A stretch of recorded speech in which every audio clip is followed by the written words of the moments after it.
नमस्कार मित्रों, आज के दैनिक रोजगार समाचार के इस सेशन में आपका हार्दिक स्वागत है। मित्रों,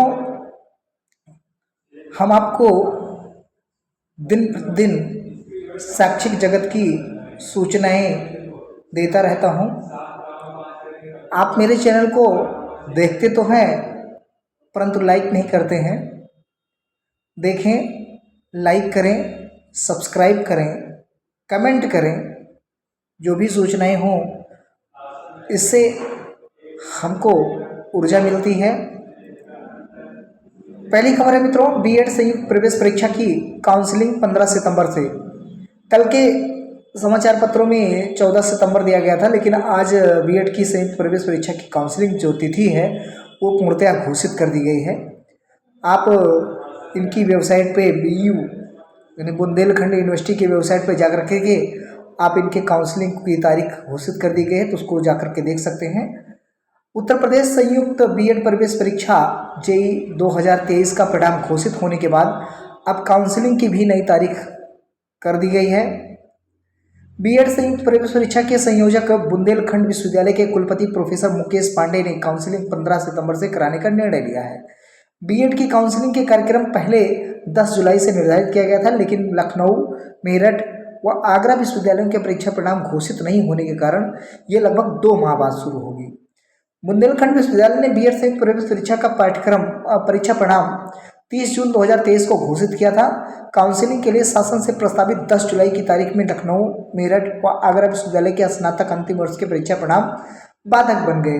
बुंदेलखंड विश्वविद्यालय ने 2 माह बाद काउंसलिंग का कार्यक्रम घोषित कर दिया है। तो मित्रों, अब फाइनल हो गया है कि आपके बीएड की जो काउंसलिंग होगी वो 15 सितंबर से होगी। अगली खबर है मित्रों, एडेड कॉलेजों में 1500 तक छात्र देंगे बोर्ड परीक्षा। मित्रों, जैसा कि पूर्व में विदित था कि कोई भी सेंटर बनेगा तो वहाँ पे कोई भी केंद्र बनेगा, परीक्षा केंद्र, तो वहाँ पे 1200 से अधिक विद्यार्थी नहीं होंगे। 1200 तक विद्यार्थी ले जाते थे, लेकिन अब जो है फरवरी 2024 में प्रस्तावित यूपी बोर्ड की हाई स्कूल और इंटरमीडिएट परीक्षा के लिए जिन राजकीय और सहायता प्राप्त माध्यमिक विद्यालयों में धारण क्षमता अधिक होगी वहां 1500 तक विद्यार्थियों को परीक्षा केंद्र आवंटित किया जाएगा। 2024 की बोर्ड परीक्षा के लिए जारी केंद्र निर्धारण तिथि में यह प्रावधान किया गया है। पिछले साल राजकीय एडेड और वित्तविहीन स्कूलों में धारण क्षमता के अनुरूप अधिकतम 1200 परीक्षार्थियों के लिए केंद्र बनाने का नियम था। तो मित्रों, पहले 1200 तक था, लेकिन अब जहाँ पे अगर क्षमता 1500 तक 2000 तक है तो 1500 तक विद्यार्थी वहाँ पे केंद्र बनाए जा सकते हैं। इस साल राजकीय और एडेड कॉलेजों में अधिकतम छात्र संख्या में छूट देते हुए 1500 तक विद्यार्थियों को केंद्र आवंटित करने की व्यवस्था की गई है। इससे परीक्षा के लिए वित्तविहीन स्कूलों पर निर्भरता कम होगी। यूपी बोर्ड के सचिव दीपिकांत शुक्ल ने 7 सितंबर को सभी जिला विद्यालय निरीक्षक को और जिला अधिकारियों को केंद्र निर्धारण की नीति भेज दी है। कल के समाचार पत्रों में मैंने बताया था कि 9 से 12 तक के दाखिले के लिए रजिस्ट्रेशन कल तक है, तो कल 10 सितंबर है। तो मित्रों, जो भी रजिस्ट्रेशन करवाना चाहते हैं 9वीं और 10वीं और 12वीं तक के, वो कल तक जो है यानी 10 सितंबर तक जाकर के विलम्ब शुल्क 100 रुपये के साथ 10 सितंबर तक शैक्षणिक विवरण अपलोड होंगे। तो मित्रों, 20 सितंबर तक अपलोड होंगी स्कूलों की सूचनाएं। तो ये सब जो है खबर यूपी बोर्ड की है। वही खबर यहाँ पे भी दी गई है मित्रों, राजकीय और एडेड कॉलेजों में 1200 परीक्षार्थियों के आवेदन की बाध्यता खत्म हो गई है। तो अब 1200 से लेकर के नहीं, अब 1500 तक के बच्चों का केंद्र बन सकेगा। 40% अस्थायी दिव्यांगता वाले छात्रों को स्वकेंद्र की सुविधा दी गई है। देखिए मित्रों, ये एक अच्छी पहल है।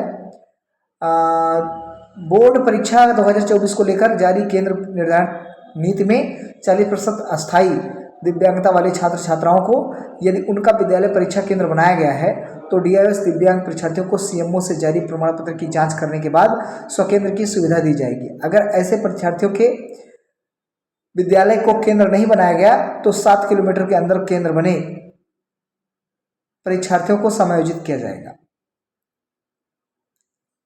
तो ये सारी व्यवस्थाएं हैं। अब 1500 तक 215 विद्यालयों में स्मार्ट क्लास बनाने को विभाग ने दी मंजूरी। ब्लैक बोर्ड के बजाय कंप्यूटर से शिक्षा हासिल करेंगे नौनिहाल। ये बेसिक शिक्षा में है। बेसिक शिक्षा के लिए एक पहल है।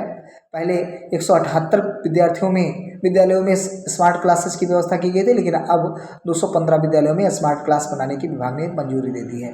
तो वहाँ पे अब जो ब्लैक बोर्ड होते थे वहाँ पे अब कंप्यूटर यानी डिजिटल बोर्ड होंगे, और डिजिटल बोर्ड पे जो है बच्चों को अब सुविधा दी जाएगी। उसी प्रकार से जैसे प्राइवेट विद्यालयों में होता है, कॉन्वेंट स्कूलों में होता है, तो उस तरीके से बेसिक शिक्षा विभाग में भी अब इस तरीके के जो है किए गए हैं।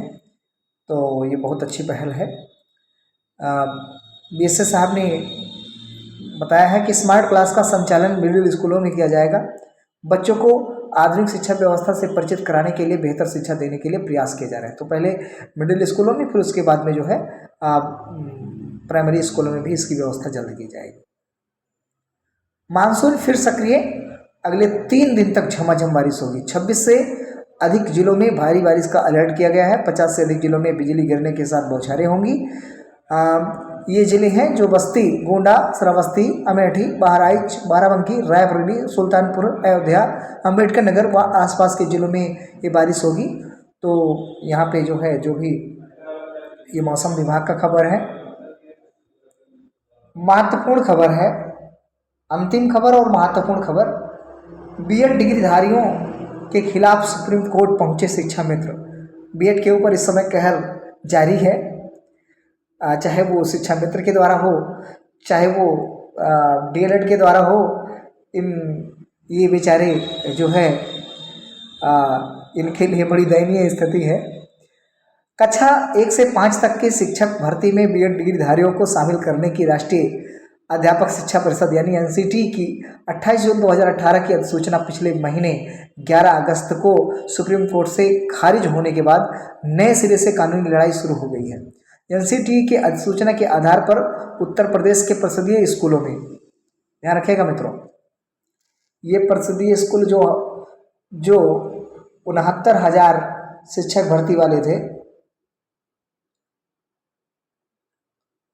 उनके लिए है, ध्यान दीजिएगा, ये उनके लिए है। परिषदीय स्कूलों में 69,000 सहायक अध्यापकों की भर्ती के तहत चयनित बीएड डिग्रीधारियों को बाहर करने की मांग को लेकर शिक्षा मित्रों ने सर्वोच्च न्यायालय में 304 पेज की याचिका दाखिल की है। ध्यान रखिएगा मित्रों, 304 पेजों की शिक्षा मित्रों ने सर्वोच्च न्यायालय में 304 पेज की याचिका दाखिल कर दी है। शिक्षा मित्रों का तर्क है कि वो प्राथमिक स्तर की शिक्षक पात्रता परीक्षा यानी टीटी पास है। वो 69,000 भर्ती के लिए 2019 में आयोजित शिक्षक भर्ती परीक्षा में 45% अंक या अधिक प्राप्त करने वाले 32,629 अभ्यर्थियों में शामिल थे। लेकिन बीएड डिग्रीधारियों के 69,000 में भर्ती में शामिल होने के कारण शिक्षक भर्ती परीक्षा में अभ्यर्थियों की संख्या और कट ऑफ बढ़ने के कारण उनका चयन नहीं हो सका था। अब चूंकि एनसीटी की अधिसूचना खारिज हो चुकी है, इसलिए उनके आधार पर बीएड डिग्रीधारियों का चयन स्वतः अर्थहीन हो गया है। तो मित्रों, मैं आपको बीएड वालों को बताते चलूं, 69,000 भर्ती पर जरा सा भी आंच नहीं आएगी, क्योंकि सुप्रीम कोर्ट ने भी कहा था कि ये जो भी ये मेरी जो है या नीति है वो 11 अगस्त के पहले जो लोग चयनित हुए हैं उन पर कोई प्रभाव नहीं पड़ेगा। 11 अगस्त के बाद जो भर्तियाँ होगी उस पर प्रभाव पड़ेगा। तो इस शिक्षा मित्र ये लोग जो भी अगर ये कदम उठा रहे हैं कि उनको हटा करके किया जाए, तो ऐसा नहीं है। हाँ, आने वाली भर्तियों में उनको आरक्षण यानी इस प्रकार के लाभ मिल सकते हैं। टीटी पास हैं 45,000 शिक्षा मित्र। शिक्षा मित्रों का दावा है कि जुलाई 2017 में 1,37,000 शिक्षा मित्रों का सहायक अध्यापक पर समायोजन निरस्त होने के बाद बड़ी संख्या में शिक्षा मित्रों ने पढ़ाई करके टीटी पास कर ली है। लेकिन शिक्षा भर्ती के लिए अलग से परीक्षा लागू होने के कारण तकरीबन 45,000 से अधिक टीटी पास शिक्षा मित्र आज तक सहायक अध्यापक नहीं बन सके हैं। तो मित्रों, 45,000 अगर शिक्षा मित्र टीटी पास हैं तो उनको आगे वाली भर्ती में लाभ मिल जाना चाहिए। वो लोग लड़ाई लड़ते रहें। सबके लिए प्रतियोगिताएं होती हैं, तो शिक्षा मित्रों को आज नहीं तो कल हो सकता हो लाभ मिल ही जाए। इसी आशा और विश्वास के साथ आप लोग लगे रहें। हमारे चैनल की ये सूचनाएं, शैक्षिक सूचनाएं समझ में आती हैं, पसंद आती हैं तो हमारे चैनल को लाइक करें, कमेंट करें, सब्सक्राइब करें। मित्रों धन्यवाद।